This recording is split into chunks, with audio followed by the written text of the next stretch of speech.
Welcome back दोस्तों, मैं हूं डॉक्टर जोश शुक्ला और आप देख रहे हैं कॉमर्स फिस्टा। आज के इस वीडियो में मैं प्रोग्रेस रिपोर्ट के प्रोफार्मे के बारे में बात करने वाला हूं।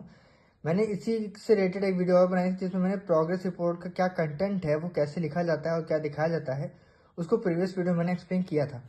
आज प्रोग्रेस रिपोर्ट के प्रोफार्मा की बारी है। ये नेहरू ग्राम भारती में जो एनरोल्ड PhD स्टूडेंट्स हैं उनके लिए मैं बना रहा हूँ, ताकि वो इसको समझ सके उन्होंने क्या भरना है, कैसे भरना है और क्या क्या इसमें फॉर्मेलिटीज होने वाली हैं।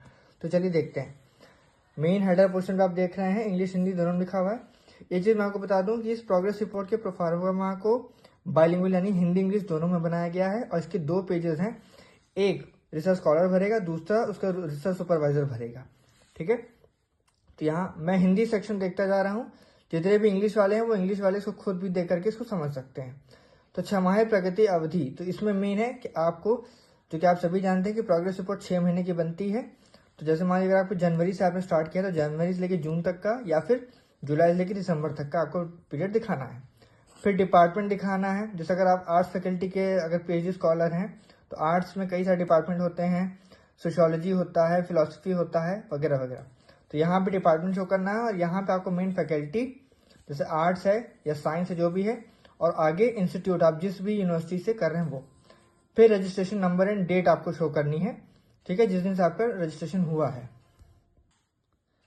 उसके बाद आपको शोधार्थी का नाम नेम ऑफ रिसर्च स्कॉलर लिखना है, फिर नेम ऑफ सुपरवाइजर शोध निदेशक का नाम, फिर आपको टॉपिक ऑफ रिसर्च देना है। ठीक है, वो इन सब इन्हीं दिए हुए कॉलम्स में आपको भरना है। फिर चौथा पॉइंट आपका है किए गए कार्य का संक्षिप्त विवरण, एक यानी resume of the work on a separate sheet. मतलब अगर आपने रिसर्च पेपर लिखा हो, कोई सेमिनार अटेंड किया हो, या कोई चैप्टर कंप्लीट किया हो, या कुछ भी ऐसा काम किया जो रिलेटेड टू PhD वर्क है, तो वो डॉक्यूमेंट्री प्रूफ के फॉर्म में इस प्रोफार्मा के साथ आपको लगाना होगा। ठीक है, फिर नीचे एनी अदर वर्क कंप्लीटेड, वो भी सेपरेट शीट में आपको दिखाना है। यहाँ पे उसको शॉर्ट में लिखना है और जब उसकी सेपरेट शीट लगाएंगे तो उसको as a proof, documentary proof, तो वो इसके साथ आपको अटैच करना है। फिर नीचे रिसर्च स्कॉलर का साइन होगा। ठीक है, ये रहा उसी प्रोफार्मा का दूसरा पेज जो कि सुपरवाइजर के थ्रू भरा जाएगा।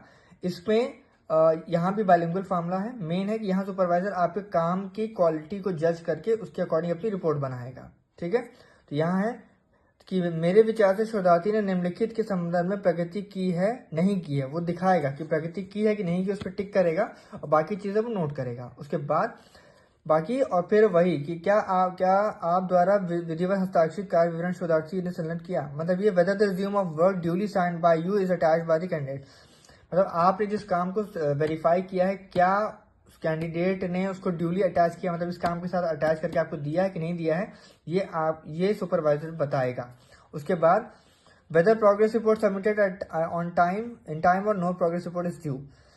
क्या रिसर्च स्कॉलर ने अपनी प्रोग्रेस रिपोर्ट को टाइम पे सबमिट किया कि नहीं किया, अगर ड्यू है तो वो भी मेंशन करना है। उसके बाद अदर रिमार्क्स में लिखना है उसकी मेन सुपरवाइजर पेज पे आपके काम की क्वालिटी को असेसमेंट करके किया जाएगा। ठीक है, उसके बाद अब ये भी फिर फॉर्म में ये भी बताना है, या वो सुपरवाइजर बताएगा कि उसके अंडर में कितने PhD स्कॉलर्स उसके अंडर में रिसर्च कर रहे हैं, वो टोटल यहाँ क्वांटिटी उनको बतानी है।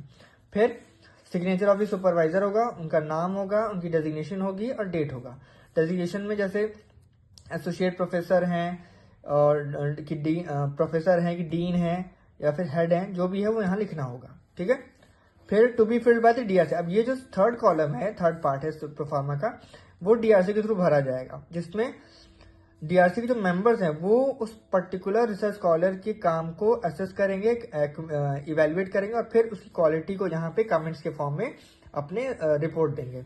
और फिर जितने DRC मेंबर्स हैं उतने DRC मेंबर्स के नेम और सिग्नेचर दोनों यहाँ मेंशन किए, सब यहाँ मेंशन किए जाएंगे। ठीक, उसके बाद लास्ट में चेयरपर्सन जो होता है DRC का, वो अपना साइन करेगा और नीचे हेड ऑफ द डिपार्टमेंट का साइन होगा और दोनों की इसमें सील भी लगेगी।